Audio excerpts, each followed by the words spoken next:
El objetivo es desarrollar las teorías contractualistas de la Edad Moderna. Durante la Edad Media, el poder político se fundamentaba en la voluntad divina, bajo una concepción teocéntrica. Mientras tanto, en la Edad Moderna, comienza una explicación racional sobre la legitimidad del poder político.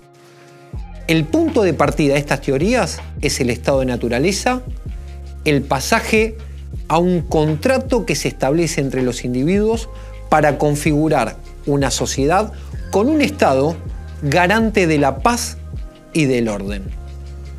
¿Qué es el estado de naturaleza? Es una situación hipotética, una etapa preestatal, prepolítica, sin gobiernos, sin leyes, sin organización social estructurada, con plena y absoluta libertad. Uno de los principales referentes de estas teorías fue Thomas Hobbes, filósofo británico, quien vivió entre 1588 y 1679. Autor del Leviatán, obra que publicó en 1651 en el contexto de guerras civiles en Inglaterra. ¿Qué plantea Hobbes? Que en el estado de naturaleza, los hombres nacen libres e iguales, pero son egoístas, violentos, compiten por los recursos, por lo que viven en estado de guerra permanente. Por ende, ponen en riesgo el derecho supremo a la vida. De ahí la famosa frase de Hobbes: el hombre es el lobo del hombre. Por ende, ¿cómo proteger la vida en este contexto?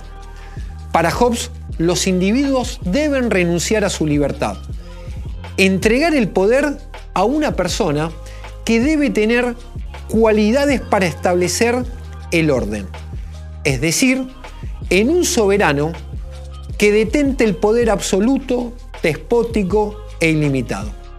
En definitiva, un leviatán, que es una metáfora, es un monstruo marino de la Biblia que expresa que es el mayor poder sobre la tierra.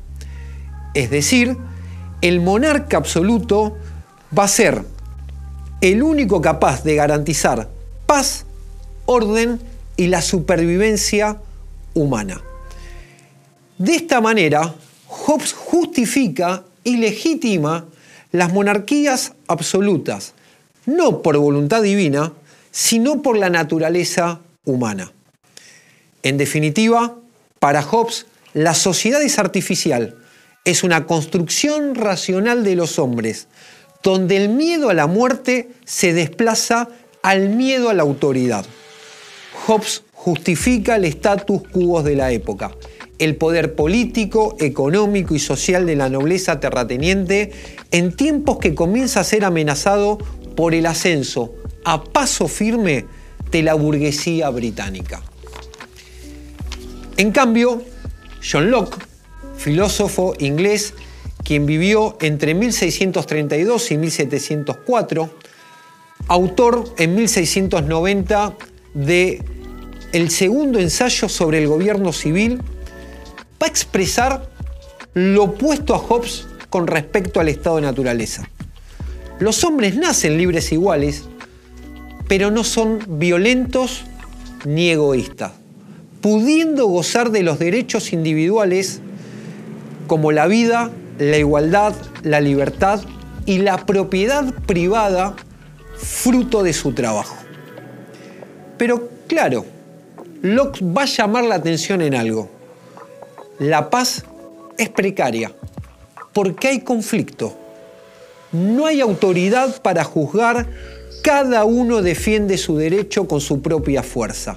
Falta un árbitro, por ende se impone la fuerza. ¿Cuál es la solución que plantea Locke?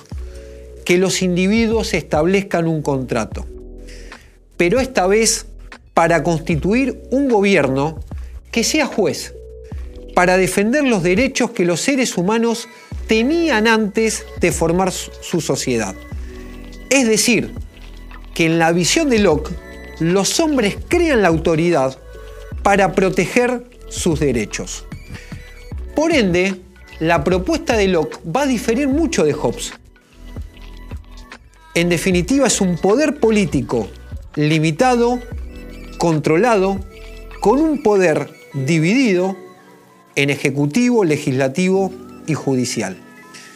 ¿Para qué?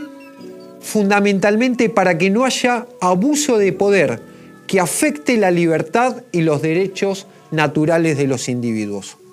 De esta manera, Locke sentó las bases de la democracia parlamentaria británica y del liberalismo político en Europa occidental. Locke construyó el marco de legitimidad para el ascenso revolucionario y vertiginoso de la burguesía, que requería de un nuevo marco legal estatal que proteja su derecho a la propiedad privada, pilar de los estados liberales que se constituyan después de la Revolución Francesa.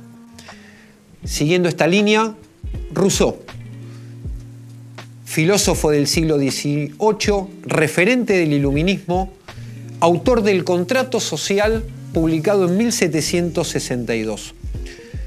Siguiendo una línea similar a la de John Locke, dirá que en el estado de naturaleza los hombres viven en felicidad, con libertad, con igualdad. El hombre es bueno por naturaleza, pero se corrompe ante la propiedad privada. Por ende, el primer contrato, dirá Rousseau, es establecer una sociedad, un Estado que garantice la propiedad privada y así contribuir a reproducir las desigualdades sociales. Por lo tanto, no habrá bien común. Por ende, el segundo contrato será regir la voluntad general, expresada en el interés superior de los individuos. En definitiva, para Rousseau, el Estado es la expresión de la voluntad general y la soberanía es del pueblo, no del monarca. De esta forma se constituye, se asienta, se legitima el principio republicano por excelencia, el de la soberanía popular.